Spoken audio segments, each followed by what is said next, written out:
indulging me. I totally forgot that I actually teach till 12:45 on Tuesday, so we had to kind of shift this to 1 p.m. So I just taught a class on global branding. I'm happy to shift to Nancy Mitchnick now.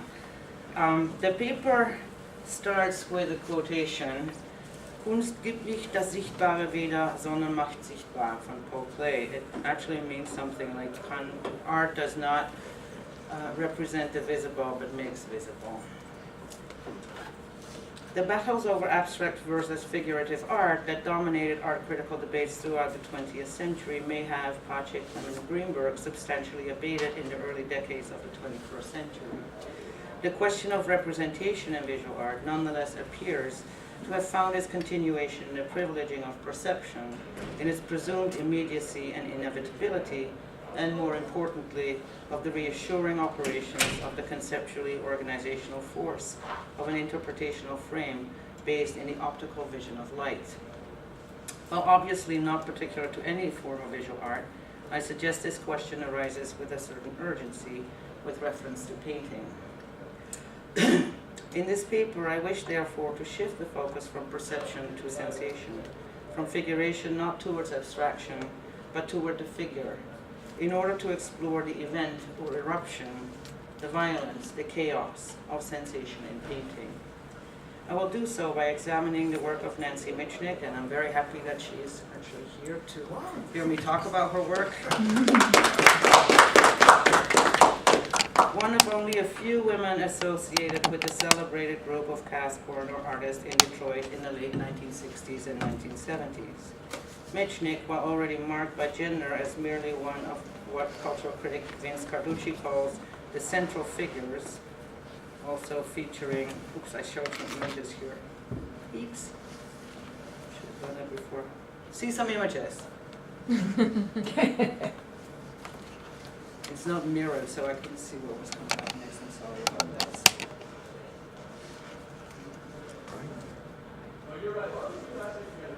All right. I'll start this sentence again.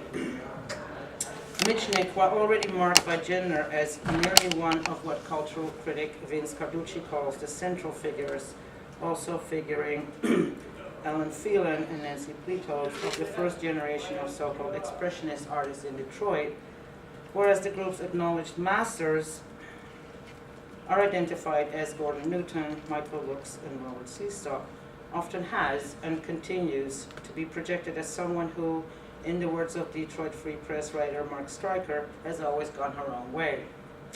Whilst at first blush, this sounds quite positive, what artist would not like to go her own way? Stryker follows in the footsteps of many of Mitchnick's early critics by relegating her work to the margins of the vibrant class corridor art scene, positing her paintings, quote, surface, calm, and figurative content, end quote, in stark contrast to, quote, the rawness and abstraction associated with so many of her Detroit contemporaries, end quote. Perhaps not surprisingly then, Stryker's review of the painter's 2016 solo exhibition, Uncalibrated, at the Museum of Contemporary Art Detroit, or MOCAD, from which these quotes are taken, cannot but reinscribe the overdetermined assessment of Mitchnick as someone who continues to fail to live up to the demands of radical masculine abstract art. Indeed, the reviewer submits, quote, even after she left Detroit, her work was largely out of step with where the action was in contemporary art, end quote.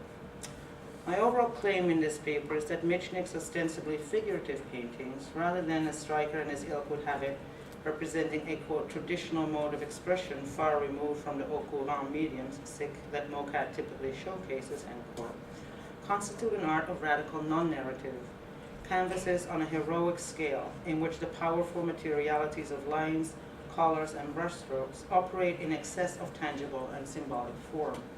Likeness, or representation, is not Mitchnick's business. In her own words, making likeness is not good painting. I'm making great paintings, end quote. So, it was quoted somewhere. So while I keep talking, I will show you some more of the paintings so you get like a better sense. Perhaps as a result of the endless reiterations of art critical and historical evaluations of bodies of work and their makers in terms of schools, movements, acknowledged masters, and the ones out of step with their times, I'd never heard of Nancy Mitchnick before she moved back to Detroit in the fall of 2011, having left the Cass Corridor in 1973 to move to New York and subsequently to California and to Massachusetts, where she worked as a painter and taught at Bard College, California Institute of the Arts, and Harvard University, respectively, for many years. As soon as we were introduced by a mutual friend, we became good friends ourselves, and I came to love her work.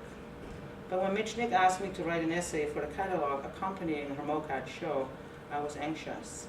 Yet, meeting both the painter and her work proved an encounter in a Deleuzian kind of sense. It made me think.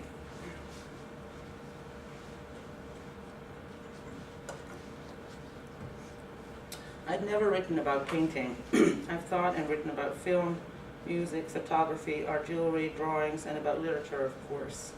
Thinking and trying to write about painting is something else. Painting presents its own problems, and perhaps especially in the context of Detroit. As artist and art blogger Kay Letts, her site is called Rust Belt Arts, suggests in her post on Mitchnick's MoCAD exhibition, quote, painting as an artistic mode of expression is not so favored here in Detroit. Photography, collage, installation, and assemblage being preferred for their more immediate incorporation of the substance of the city, end quote. Yet the work as much as the painter fascinated me, so I took up the challenge. Mitchnick likes to tell stories. Her stories are always engaging, often unexpected, sometimes hilarious, usually fun, and mostly deep. She tells her stories with great gusto and emotional force. Full of rhetorical flourish and commanding a rich and precise vocabulary, her stories about people and places, times and things, animals and events are not simply narratives, accounts of things that happened in the world, in the past, in her life. Nor are they mere attempts to make sense of things, to organize, to map out, to calibrate. Mitchnick's stories are both narratives and modulations of being, becomings, an unfolding of words, thoughts, perceptions, images, and feelings, which requires attendance, the attendance of her listeners. Excuse me. Listening to Mitchnick talk, to fall in with the rhythm, the cadence of her voice, the modulations of her prose, not even always trying to hang on to the details, the convolutions of her stories, I'm fine, I'm in familiar territory. The waves of her words, her sentences, her interjections take me somewhere, carry me in, out, over, and through. Her paintings are something else. These paintings do not tell stories, they do not represent things, objects, data, neither from the past nor from an underlying reality in time and place. They do neither symbolize nor abstract. They present their own reality and do their own thing. They mess with the optical organization of sense-making. They mess with me. One way to think about Mitchnick's work, then, is to remind myself of Jean-François Lyotard's dual claim that the verbal is incommensurate with the visual and the discourse is not figure. But Lyotard and also Gilles Deleuze, although not consistently in the same terms, bring to the fore is that discourse, representation, symbolization, is shot through with figuration, but that the figurative exceeds discourse. In most philosophical and art historical discourse, figuration refers to a form that is related to an object it is supposed to represent. The figure, for both Lyotard and Deleuze, in contrast, is the excess of tangible and symbolic form.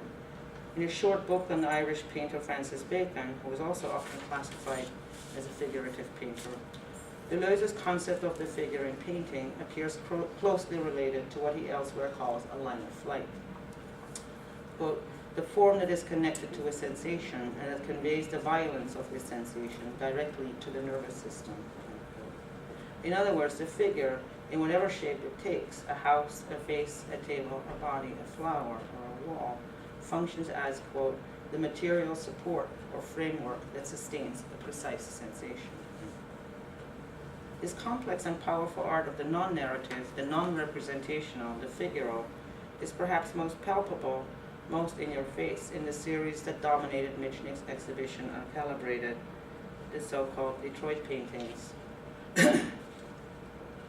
Large, colossal even, the Detroit canvases at first urged me to take and keep my distance, especially as these massive 5 by 8 feet paintings appear quietly to subdue the walls of the cavernous space of MoCAD's main gallery.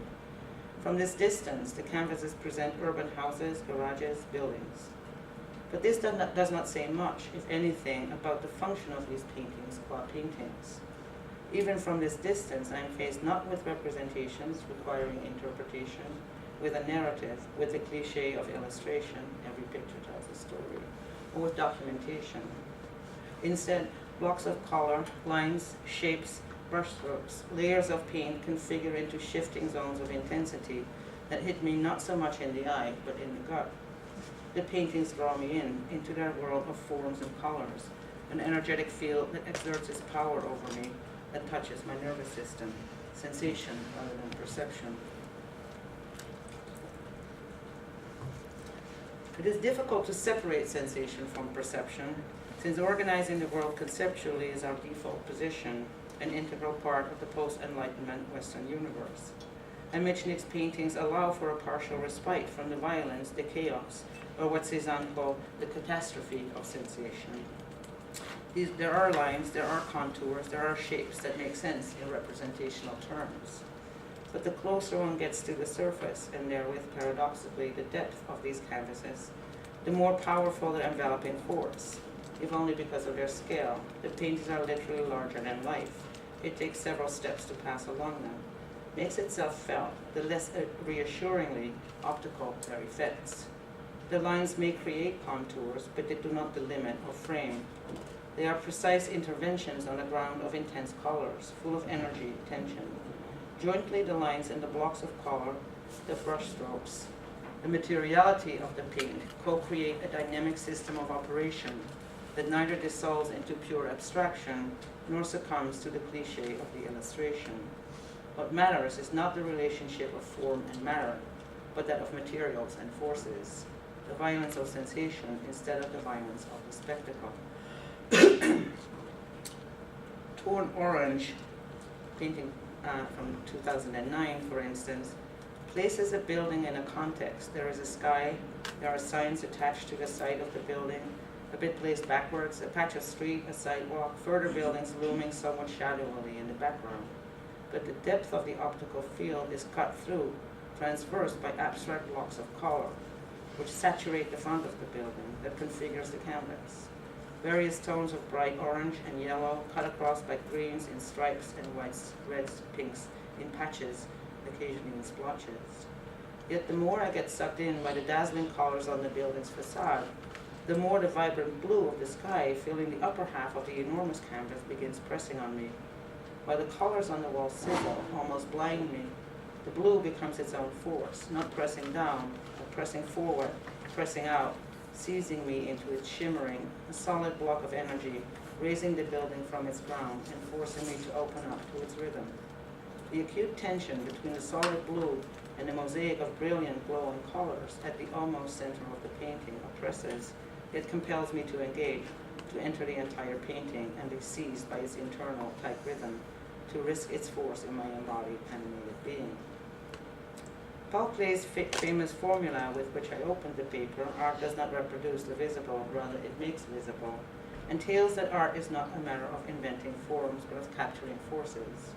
The task of painting is not to reproduce or represent the visible, but to render visible forces that are not in and of themselves visible. Art, according to this formula, follows what Deleuze calls a logic of the senses, a notion he attributes to Cézanne, and explores throughout both his study of Bacon and the general philosophical aesthetics he pursues in many of his other works.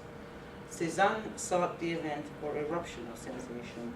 Sensation as both the opposite of the facile and the ready-made, the cliché, but also of the sensational and the spontaneous, etc. The aim of the painter who moves beyond figuration, the illustrative, the symbolic, not toward abstraction but toward the figure, is to have all the parts of the canvas under control simultaneously. Cézanne uses the image of the open and closing hand to explain this. Quote, "There must not be a single loose strand, a single gap through which the tension, the light, the truth can escape. I take the tones of color I see to my right and my left, here, there, everywhere, and I fix these gradations. I bring them together. They acquire volume, they have an effect.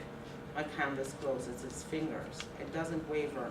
It doesn't reach too high or too low. It is true. It is full." End quote. What Cézanne describes here is what Deleuze in his study of Bacon approaches through the notion of the painterly diagram, to which he assigns a creative or genetic role. In 1,000 Plateaus, the diagrammatic or abstract machine is suggested not so much to function as, quote, to represent even something real, but rather to construct a real that is yet to come, a new type of reality, end quote. The painterly diagram, similarly, is that which allows for the rendering visible of the invisible beyond and beneath primary figuration.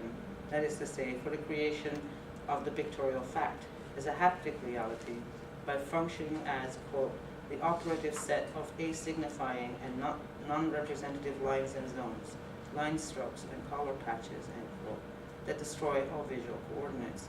To quote one more time, it is a violent chaos or catastrophe in relation to figurative givens, but it is a germ of rhythm in relation to the new order of painting. As a path through the cliché of illustration, the diagram doesn't result in pure abstraction. The chaos covering the abstract painting may attain the level of sensation, but it remains in an irremediably confused state. In order for the sensation to be clear and precise, Deleuze suggests, the diagram must, quote, not eat away at the entire painting, but remain operative and controlled. The necessary catastrophe must not submerge the whole, end quote. Only from within the tension between catastrophe and control, or on the level of the canvas, between asignifying trays and color patches on one hand and the contour on the other, a new figuration, that of the figure, can emerge, making for the precision of the sensation for the pictorial fact.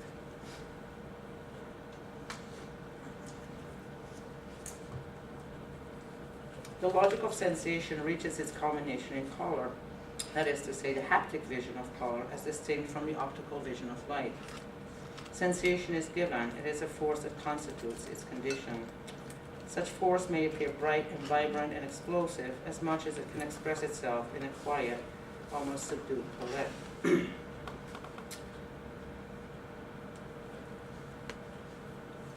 Mitchnick Big Burn, finalized in 2016, expresses such a quiet, tranquil, almost but not quite sad intensity.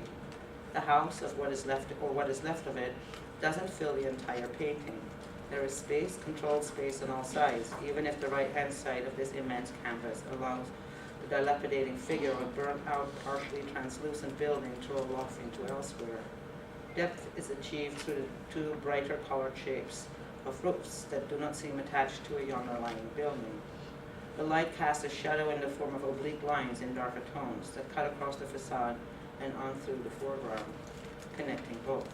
It is light made visible by darkness that transverses the optical field, an evening light, powerful in that it touches and enables the loveliness of the massive yellow horizontal lines that expose the house's hollow interior, as well as the reddish-pink columns on the left and the green patches at the base of the building in the right-hand corner. The light is tinged with melancholy, resignation almost, yet glowing brightly. The blue of the sky is soft, muted. Nothing escapes the fingers of this canvas, and yet it is not closed off. I experience its sensation by entering the painting quietly, by moving towards the convergence of the sensing and the sensed. An even more subtle, yet unwavering movement or rhythm of sensation through coloration opens itself up in the diptych Good Neighbors, 2001. Each canvas contains a smallish-looking building, a garage, in pink and soft yellow and ochre tonalities. They have blind faces, these little buildings. One is divided up into 3 segments, the other presents a solid, almost sealed front of steady pink. The one on the left is surrounded by parts, rooftops, windows of other houses, and is painted in warmer tones. It's also the one whose face is internally divided into 3 segments, lit up by almost golden vertical lines. The one on the right acquires its ground by the tops of dark trees in the upper right-hand side of the canvas. It is cast in a whitish light. A sole gray stripe cuts diagonally across 1/3 of its roof. The similarity between the two figures of these paintings is only skin deep, the skin of paint onto a skin of paint.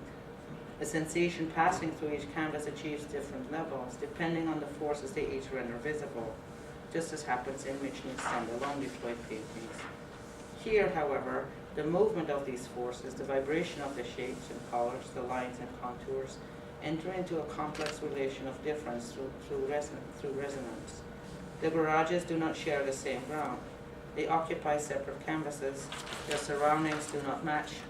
Yet, qua figures, not representations of something else, they open up the possibility of relations that are neither illustrative nor narrative, but that exist in a coupling of sensations passing through distinct levels and intensities. What do they effect? A pre- or non-personal tenderness, perhaps, a tentativeness that nonetheless springs from an irresistible reverberation, a coupling, a movement or rhythm that cuts across yet does not merge.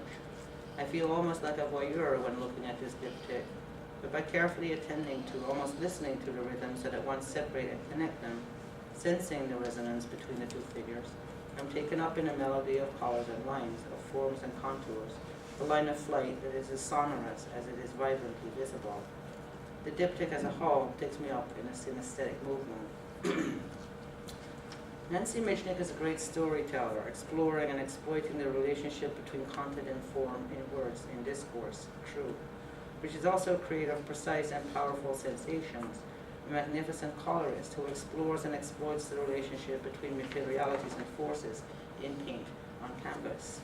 But in both respects, as an artist and as a thinker, she engages in percepts and affects. She thinks in terms of lines and colors, not in terms of likeness or resemblance. It is a challenge to find words and concepts to do justice to this precise and precisely painterly logic of sensation. Only by refusing this challenge can one reduce Mitchnick's at once explosive and controlled paintings to their calm surfaces and figurative content, and hence foreclose their potential, not as representations of something else, but as new figurations, as vibrant pictorial facts, or, yet more simply, as events. Thank you. Thank you. Want to get to say something? Sure. Really? Yeah. Okay. I just want to say a few things. I'll try to do it fast. First of all, the color in this light room is so pale in comparison to what the actual paintings are that it was difficult for me to see them. But, you know, there's a catalog. If you want to see the actual color at MoCAD, there's a catalog. I forgot to bring the catalog. And you can actually see the color is pretty good in the catalog. I corrected it about 7 times. And then the other, and then the scale of the paintings, the Big Burn is over 10 feet, and the pink garages are each 8 feet. You know, they're wider than this wall is tall. You know, so the scale is really, and Renee, Professor Hoogland, really did describe them, but it's hard to understand when you just see them small. But the thing that makes me so flattered and amazed by Renee Hoogland's description of the sensation of how she describes what I paint, because when I was invited to teach at Cal Arts, which is you probably don't know it, but it's a conceptual art school. John Baldessari taught there, David Sally, tons of people came out of there. At the beginning of Cal Arts, they had a class in how to construct a VW engine. It was this wilder place. And I couldn't figure out what I was doing there, because my paintings, one, are hard to write about. They're hard for me to talk about. They really are experienced deeply, and I read well and I yammer on, but I can't stand talking about the paintings. And talking about other people's paintings are easier. And then, it was, the dean had a sign on her office that said, "Painting sucks." And it became clear to me that they needed a painting teacher because there were these stupid, closer to illiterate undergraduates who couldn't read that well, so they wouldn't manage in the theory-based courses. So if somebody was dopey enough to want to study painting, they may as well have somebody who's actually a painter teach painting, because a lot of the painting teachers inside of 3 months just went into conceptual forms. Because the pressure in that place to paint, when painting is dead, stupid, irrelevant, and what's the Marxist term? Painting is just Obsolete. Well, yeah, it's obsolete, but it's also, you sell them, it's a commodity. Wow. Bad. I don't see what's so bad about selling paintings, but this was a hard one to beat, because I guess it is a commodity, which is embarrassing. Of course, conceptual artists suffer because, well, we'll go into that later. We don't have to talk about that. But it was tough, and I was incredibly nervous and miserable there until I figured out how to write a syllabus using theory and creating these situations where if students really were desperate to learn portraiture, I did a class on decapitation, and my reading list was absolutely sublime. I mean, I wanted to talk about Judith and Holofernes, but we started out with Eddie Gein. I mean, I figured out how to protect the kids and, you know, teach them actual painting in a real way.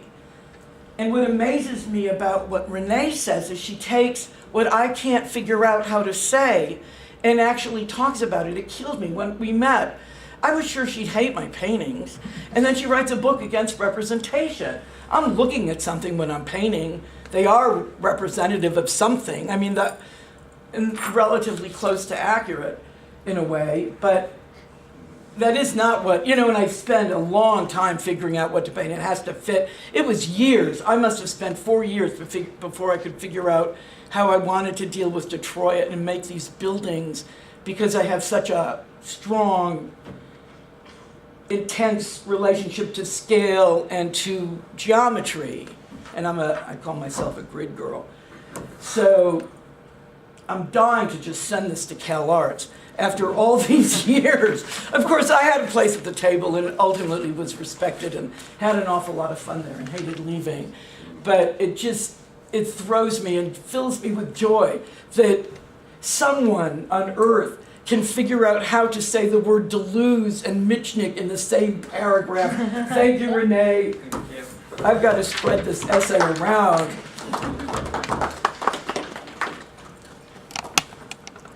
Questions, comments? I'd like to ask a question. Did Edward Hopper ever play a role? Oh, sure, I love Hopper. And Max Beckman, you know, art comes from art. People who, young artists who don't look at historical art. I mean, it just kills me. I know tons of painters who don't know who Zubran is, who've never looked at Velázquez, think Hopper's just an old fuddy-duddy. I'm sorry, Renee, because it was a wonderful essay, but you brought the artist, so I brought her. question. I didn't bring her, she brought herself. Oh, She asked me to come. well, thank you. I'm just wondering, this is just sort of probably a little off topic, but do you find your association with the Cass Corridor, especially given it's, at least in my opinion, my husband's a sculptor, it's a very sort of macho club. Do you find that to be a yoke, or? Well, I got out, I left in '73, and, I feel like we curated haven't 3 moved shows on about from those that guys, so here. my identity, I don't think of myself as I've had shows in New York, I've had shows in, small shows in LA, I've had a couple of shows in Cambridge, I am a Detroit artist, I started out here. I'm not, you can label me that truly and honestly, but, and I really love their work. And at the time, the reason I left is I couldn't stand it. I knew I didn't know enough. I needed to learn more.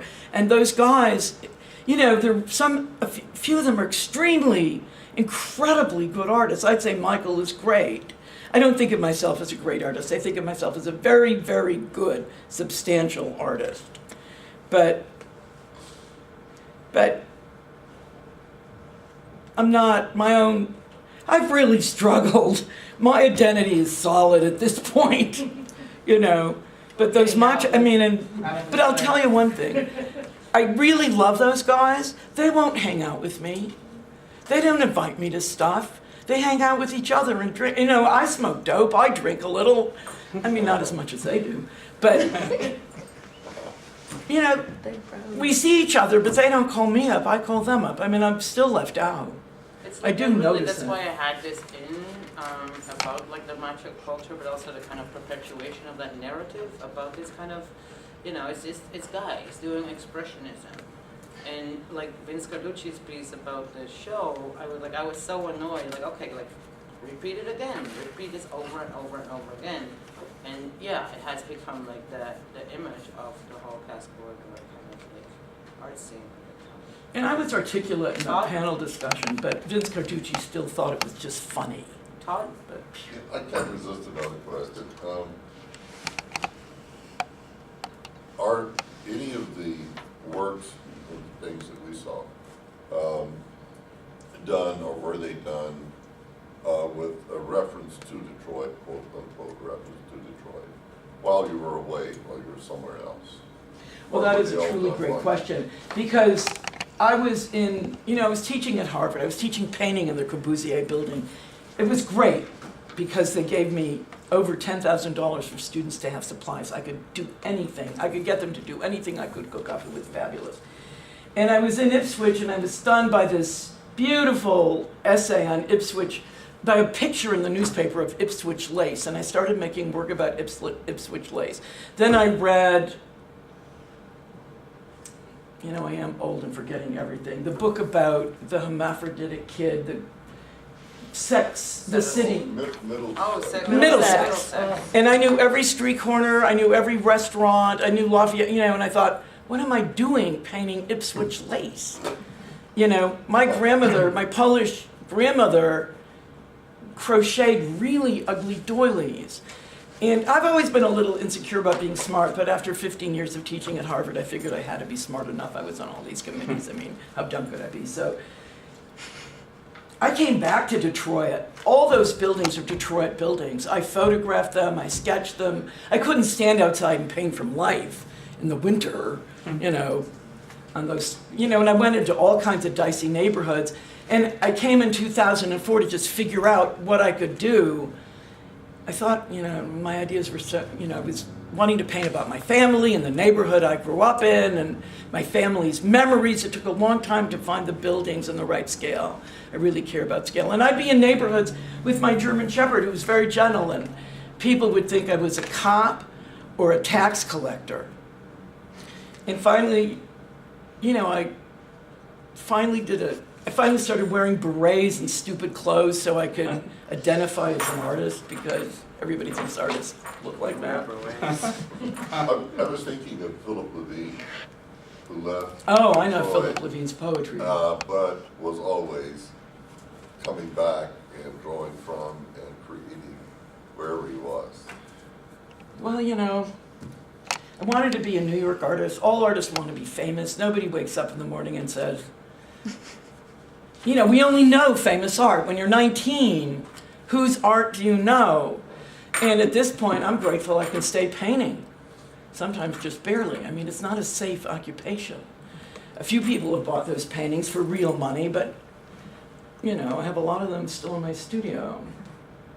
I wanted to say something about the orange one. I don't know if you remember, but, that sky, that must have been the 7th version at least of the paint in the sky. And the hardest thing for me in that painting, what was on the left of the building, there were many more things that I could, I kept putting things in, taking them out, putting things in.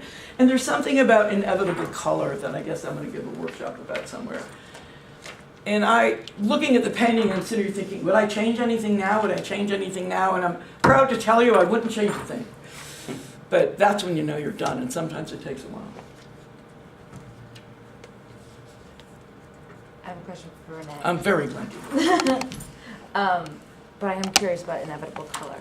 Oh, that's another thing that come to the light. Renee, you mentioned haptic color, I think, and I didn't. Can you talk about? That's like what you can feel. Right, but you can't feel color. So can you talk about that a little bit more?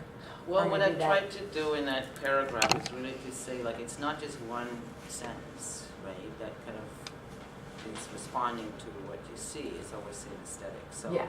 the color, because especially since these canvases are so huge, and even from a distance, they're very overpowering because of the coloration. Mm-hmm. But when you come closer, you also feel diminish yourself because of the force of what is going on in the painting, because something is happening in that painting. And what I wanted to kind of get at is the way in which you do not just kind of see with your eyes, in other words. eyes, right? So when you look with your eyes, so when you're kind of like willing to engage with the work of art, and like in this case, painting, it is an encounter with which you experience in your embodied being. That's what I kind of use. That's why the book is called A Violent Embrace, right? Right. It's all about art and like how art does not, if you're willing to engage, right? I mean, it doesn't happen just kind of like, oh, I just walked past a painting and it did something to me. I mean, that usually doesn't happen. You have to kind of seek out those moments of encounters in a Deleuzian sense, I guess. Why can't people know how to do So that? that the power of the work does its work on you, not cognitively, Yeah. not rationally, and not just in terms of optics, but really in the form of sensation, because it's like a sensual experience, which is both embedded in the body. That's, I guess, what I was trying to get at. It's hard to find words for this I in know. order to, without like repeating everything that I've already said. Yes, Steve. This just might be helpful, but have you ever asked with the term haptic? No, But I mean, it's sort of, it's used currently in what I know to, when vision is sort of becomes like touch. Yeah. So as opposed to Yeah. standing at a distance and seeing a form, you know, like the way women's bodies are displayed in movies for male spectators to drool over. But you're actually close up, and so you sort of move, as you're watching him, you're moving in the same way a hand moves and feeling out space in that So kind of way. why I find Cézanne's notion of the That's hand so great. interesting, because a hand always touches, right? So the way he kind of controls the canvas with that kind of And his notion paint of is the so hand, it's tactile like with that opening and color. closing of the hand, yeah. which already introduces the embodied aspect of to the paint, to the kind of actual work Yeah. that painting does, right? Yeah.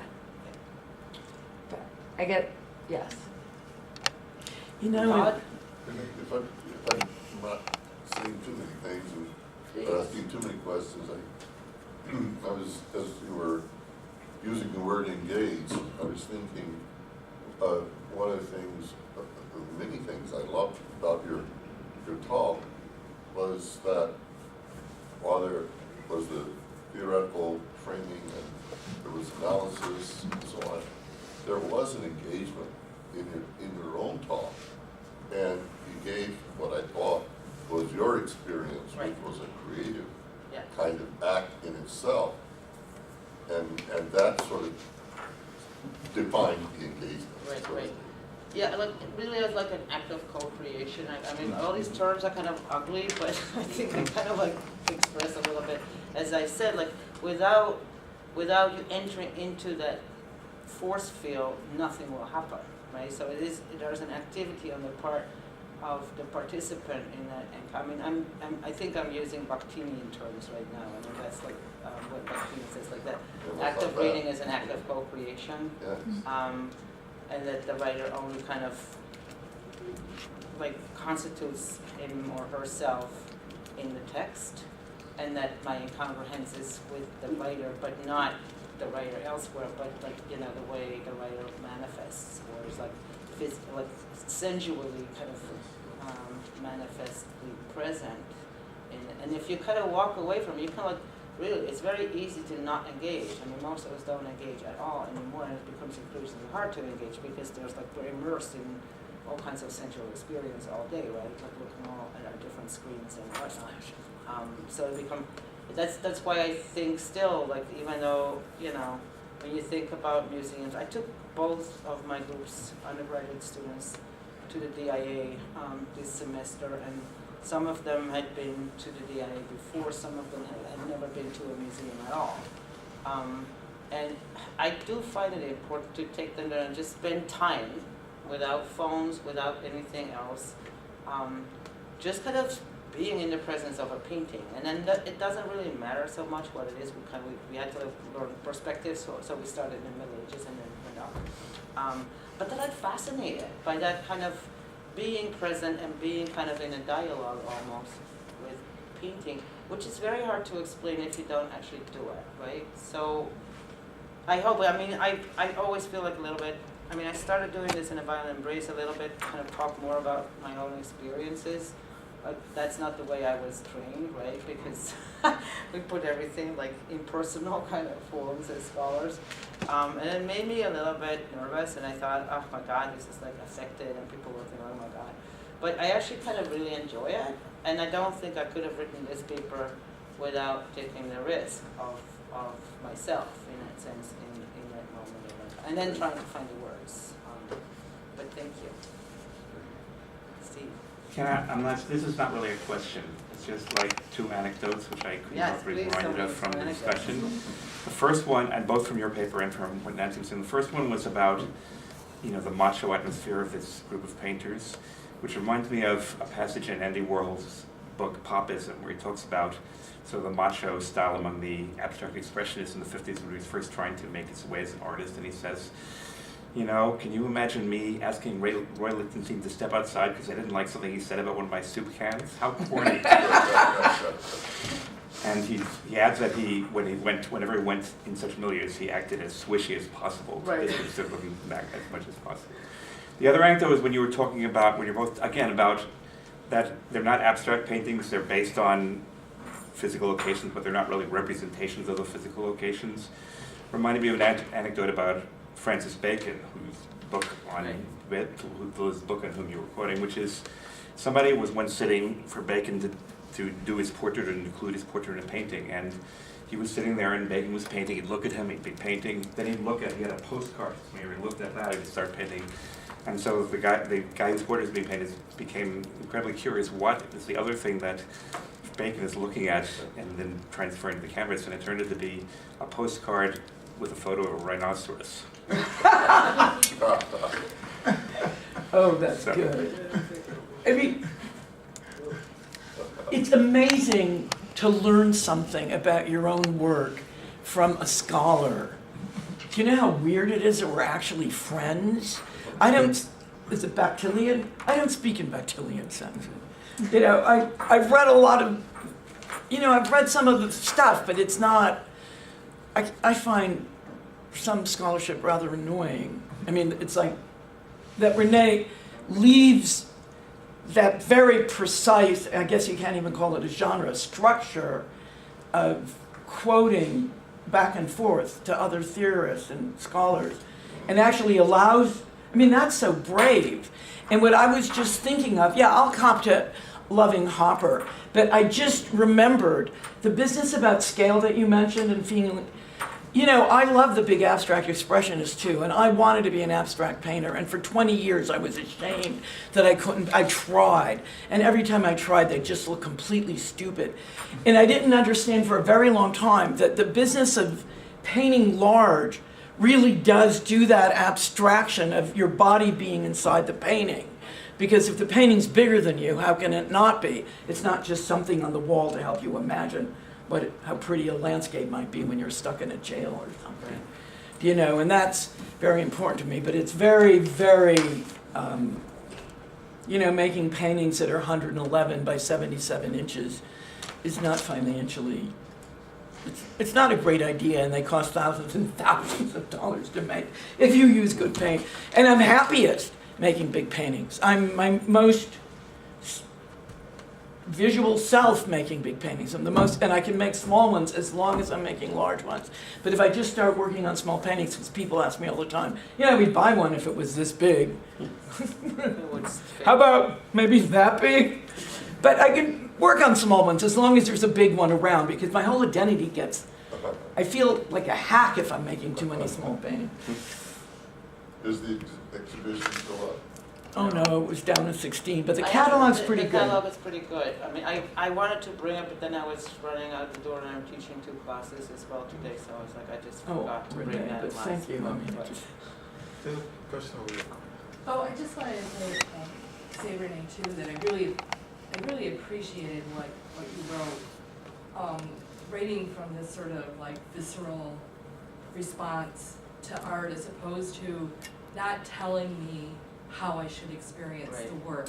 And that is huge, because usually and I didn't even really see it as a form of criticism in the classical sense of art criticism. And it was just refreshing and sort of Also understanding like where the work ends and where you as the viewer's work begins. Right. Because there's, like you said, that act of co-creation. There is that happens, that you as a viewer also have a responsibility to stop and look and sense. Be available really Yes. for that work. Yeah, I started doing this really as like what I was trying to do in a violent embrace. And it started a long time ago, since we're sharing anecdotes. Many years ago, I was running up the stairs in the Rijksmuseum in Amsterdam where I lived, and I was meeting somebody for lunch, and there was the Koning Pink Finger Dawn. I don't know whether you're familiar with it, like a pretty famous painting. And I had seen that painting millions of times because I often went to the museum. And one day I was like running a little bit late, and I was meeting my friend for lunch, and I confronted that painting, and I just kind of, because I was elsewhere and not very focused, all of a sudden that painting kind of hit me somehow, and I burst into tears. And I'm like, what the fuck? What just happened, right? It's like, and that was really the starting point for me to kind of think, okay, if I want to write about art, then I need to talk about this and not do I'm not an art historian, obviously. I find the kind of description, analysis, interpretation model extremely tedious, and I don't want to be told what I'm seeing, because I also think that you can't see the same painting twice. I mean, you always see something different. The encounter is always singular, determined by time and space, contingent. Even though the works may stay in the same place in the same museum for hundreds of years, whenever I will see it again, it will be a different kind of encounter, and that kind of singularity is something that is very hard to capture in language. So I hope that I kind of got something of that immediacy, of that sensation, and of course writing is reflection, right? So it's like at so many removes. But I think description and just kind of like describing what certain things do may ultimately help us to actually kind of do something more than just, place works of art in a movement or a school or a time period, and then it becomes like boxed in and stays there like forever. But art historians don't like it when I say that. So. Anyway, thank you so much. I think we should. Are there any more questions, comments? I have a question. Sure. Did you say along the topper, you also said Beckman? Oh, yeah. Could you expand on that a little bit? Well, Detroit has this great collection of German expressionism, and Beckman, the force of his movements, and also the great thing at Harvard was the museum right next door, and the actors was right there, and I could teach from that painting. This big triptych, that's one of his most famous triptychs. People in wheelchairs and dwarves and amazing dancers and on stage and below stage and crazy animals, and I just wish, I don't know, I'm not dead yet, but I'd really love to I'd like to let myself use my imagination more. I just love Beckman. And in regards to what Renee just said about running past, of course they don't let you do that at museums. And when I worked at the DIA, before it was owned, when the trustees ran instead of the city, me and my friend Ron Windecker could go at night and we could run all around and they didn't mind, and running past paintings is good. And I once hurt my ankle and I was in a wheelchair. Rolling past paintings is good, and even if you don't need a wheelchair, I highly recommend getting one and just rolling around and seeing them at a little lower level and in a different way, placing your body in different relationships to paintings might surprise you, just like that happened, because they're physical objects. And you can't know how I suffer when people put on those earphones and just want the historical context and don't look. They don't look, and at the DIA right now in particular, nobody ever suggests you just stand there and look and shut up.